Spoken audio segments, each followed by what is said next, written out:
बदलेगा युवा, बदलेगा हवा, बदलेगा हवा, बदलेगा हवा। धन्यवाद। उनका स्वागत किया जाएगा और जो हमारे साथी हैं, सभी जो साथी पीछे बैठे हैं उसको निवेदन करूँगा कि आगे आ जाए। नेता और सामाजिक कार्यकर्ता लास्ट बेंच से ही बनते हैं, लेकिन यहाँ आगे जगह खाली है।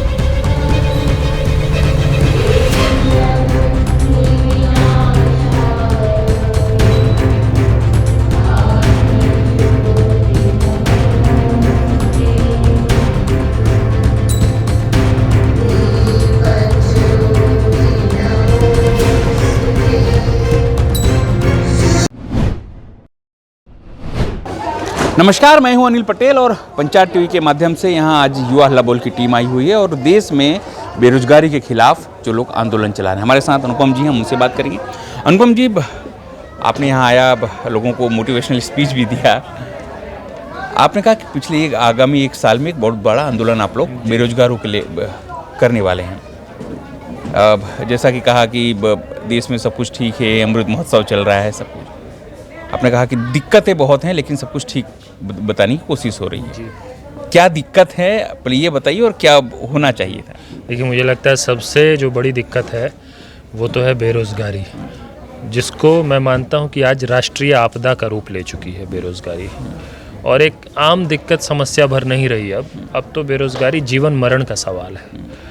और उसके आंकड़े हैं, देखिए पर्याप्त आंकड़े हैं। एनसीआरबी का डेटा है कि हर 24 घंटे में 35 छात्र युवा खुदकुशी कर रहे हैं। बेरोज़गारी के कारण आत्महत्याएं हो रही हैं हमारे देश में। इतनी हताशा है और निराशा है, बिना हताशा निराशा के तो कोई आत्महत्या नहीं करता। हम कह रहे हैं कि इतनी ज़्यादा जो हताशा और निराशा है उसको हम उम्मीद और समाधान की दिशा में ले जाएंगे। यह हम सब का नागरिक धर्म है, नागरिक कर्तव्य है और देश के हर सच्चे देशभक्त की ये जिम्मेदारी होनी चाहिए कि इतने भीषण संकट से इस देश को निकाला जाए। और जो परिस्थिति बन रही है इस वक्त, वो देखते हुए मुझे ऐसा लगता है कि अगले साल भर में संख्या और ऊर्जा के मामले में स्वतंत्र भारत का सबसे बड़ा आंदोलन होने वाला है बेरोज़गारी के सवाल पे। और वो आंदोलन इतना व्यापक और इतना बड़ा होगा कि वो सिर्फ बेरोज़गारी की समस्या ही नहीं, अन्य जो कई और समस्याएं हैं। देखिए, आंदोलन जब बड़ा होता है तो उसके कई समाज को, देश को फ़ायदा होता है।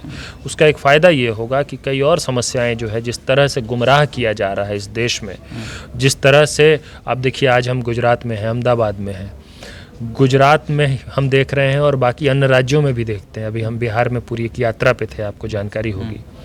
बिहार से लेके पंजाब से लेके गुजरात तक हर जगह युवा नौजवान नशे के गर्त में जा रहे हैं। पूरी की पूरी युवाओं की पीढ़ी बर्बाद हो रही है। ड्रग्स, हेरोइन, आप देखिए कहाँ से, किस एयरपोर्ट से आ रहा है। जिस ड्रग्स को तमिलनाडु और आंध्र प्रदेश जाना होता है वो भी गुजरात के ही बंदरगाह से क्यों आता है? किन लोगों की सुविधा है वहाँ पे फैसिलिटेट किया जाता है जो हज़ारों करोड़ के ड्रग्स यहाँ से लाए जाते हैं? क्यों उस पर बड़ी कार्रवाई नहीं होती है? ये तो खिलवाड़ है ना इस देश के युवाओं के भविष्य के साथ। तो ये जो नशे का जो सवाल है ये बेरोज़गारी के साथ सीधे तौर पे लिंक्ड है। हमको लगता है कि बेरोज़गारी से ध्यान हटाने के लिए जो राजनीतिक सत्ता है वो ये कोशिश करती है कि कभी जाति के सवाल पे, कभी धर्म के मुद्दे पे, कभी नशे में, जो जाति धर्म में नहीं गया उसको नशे में धकेल दो तो फिर कोई रोज़गार मांगेगा ही नहीं, नशे में धुत रहेगा।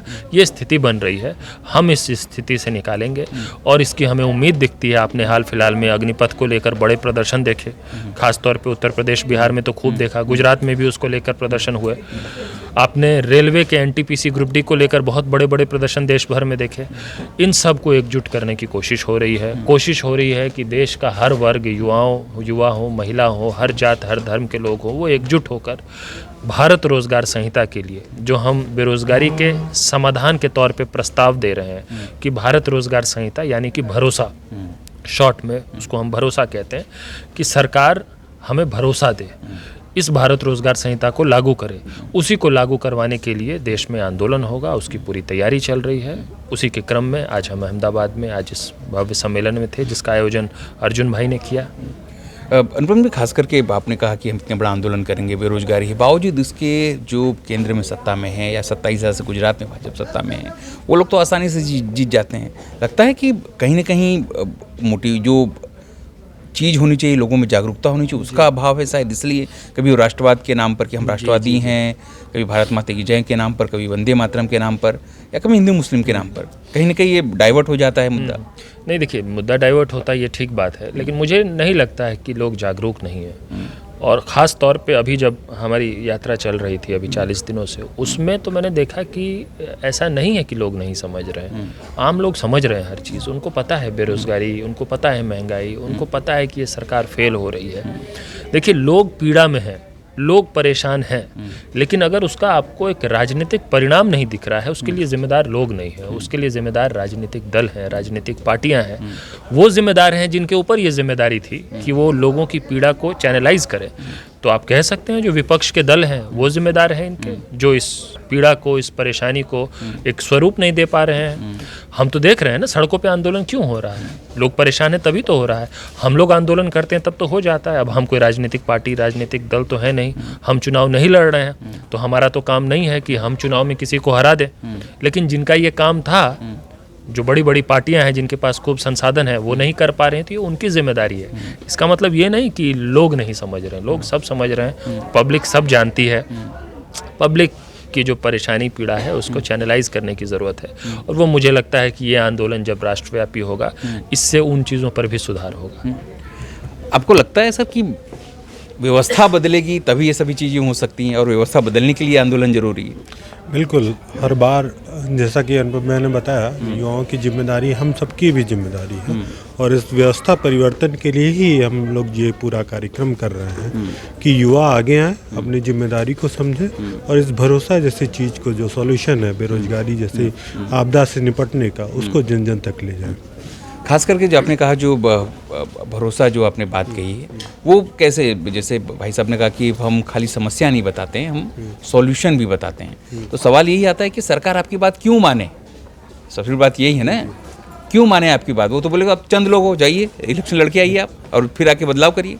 नहीं, वही चैलेंज तो वही है कि मतलब सरकार क्यों माने, और जो जैसा मैंने कहा कि जो पॉलिटिकल लोग हैं उसको चैनलाइज करने की उनकी जिम्मेदारी है। बाकी हमारी जो जिम्मेदारी है, देश के युवाओं की जिम्मेदारी है, हम वो निभा रहे हैं। और जो समस्या है वो तो आम युवा समझ रहा है ना।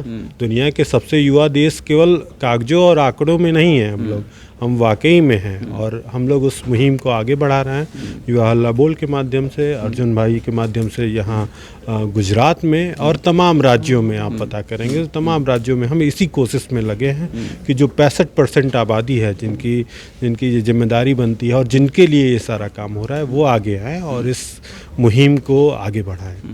अनुपम जी, एक बात ये वही बात है कि हाँ, क्यों मानेगी आपकी बात। दूसरी बात, गुजरात की अगर सरकार की आंकड़े की बात करती है, वो लंबे लंबे आंकड़े देते हैं कि हमने इतने लोगों को आंकड़े रोजगारी दिया, यहाँ पर गुजरात नंबर 1 है, गुजरात मॉडल है, गुजरात मॉडल को बीच के CM PM हो गए, और बहुत सारी चीज़ें हो गई।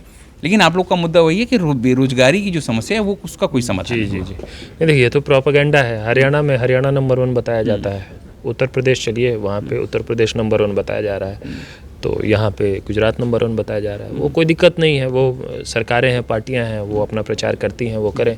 ये जो आपका सवाल है ना कि सरकार क्यों मानेगी बात, ये देखिए वाजिब सवाल है, और आंदोलन की इसलिए ज़रूरत है। आप समझिए, कई बार लोग कहते हैं कि ये सरकार सुनती नहीं है। अब वो किसान आंदोलन हुआ तो 13 महीने बैठे रह गए, सरकार 13 महीने बाद जाके सुनी। लेकिन जब हमने आंदोलन किया NTPC ग्रुप D को लेकर, सरकार 1 सप्ताह में सुनी। हमने कहा कि 20 गुना यूनिक कैंडिडेट्स होने चाहिए, सरकार ने माना। उस पर 3 दिन के अंदर रेल मंत्री ने प्रेस कॉन्फ्रेंस किया, कमेटी बन गई, उस कमेटी की रिपोर्ट आ गई, हमारी मांगे मान ली गई। तो हमारे पास तो उसके पॉजिटिव एग्जांपल्स हैं। देखिए, हिंसा भी हुई थी ना सर उसमें, तो बहुत। देखिए, हिंसा की जिम्मेदार सरकार है, हिंसा तो होगी ना।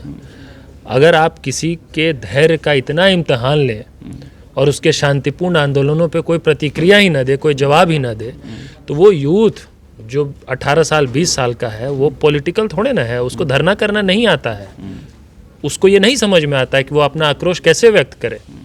वो आके पत्थर उठा के चला देगा पत्थर। JP मूवमेंट में भी हिंसा हुई थी।